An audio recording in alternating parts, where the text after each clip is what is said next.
ঘন আম বাগানের পাশে ছোট্ট একটি গ্রাম। সেখানে বাস করত চঞ্চল প্রকৃতির বানর মিনকি। সে সারাদিন গাছে গাছে লাফিয়ে বেড়াত, কিন্তু তার সবচেয়ে বড় শখ ছিল অন্যকে বোকা বানানো। গ্রামবাসীর ঘরে ঢুকে মুড়ি চুরি করা কিংবা শিশুদের মিথ্যা ভয় দেখিয়ে খাবার কেড়ে নেওয়া, এসব ছিল তার নিত্যদিনের খেলা। একদিন মিষ্টি বিক্রেতাকে দেখে মিনকি গাছ থেকে নারকেল ফেলে তার হাড়ি ভাঙল।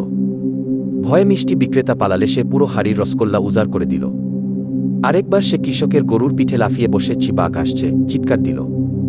গরুরা আতঙ্কে দৌড়ে মাঠের ফসল নষ্ট করলে মিনকি খিলখিল করে হাসল। মিনকি উৎপাতে সবাই অতিষ্ঠ। এক বুড়িমা পরামর্শ দিলেন, ওর লোভী ওর ফাঁদ হবে কি। সবাই মিলে একটি ফাঁদ তৈরি করল, সেখানে রাখল মধু মাখানো গুড়ের পিঠে। মিনকিকে ফাঁদে ফেলতে খাঁচার দরজা বাঁধা হলো সুতোয়, আর ভেতরে রাখা হলো ঘণ্টা। সেদিন বিকেলে মিনকির নাকে এলো মধুর গন্ধ। সে ছুটে গিয়ে দেখে খাঁচায় সোনালি পিঠে। লোভ সামলাতে না পেরে সে ঢুকে পড়তেই দরজা বন্ধ। ঘণ্টার শব্দে গ্রামবাসী ঘিরে ধরল তাকে। মিনকি কাঁদতে লাগল, আমি আর কখনো শয়তানি করব না।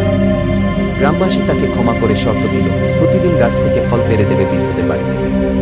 প্রথমে কষ্ট হলেও মিনকি বুঝল, সবার হাসি দেখে আগের চেয়ে বেশি আনন্দ। এই গল্প থেকে নৈতিক শিক্ষা, পরের দুঃখে আনন্দ নিলে নিজের সুখ অস্থায়ী হয়। বুদ্ধি ব্যবহার করো সবার ভালোর জন্য, তবেই জীবন হবে মধুর।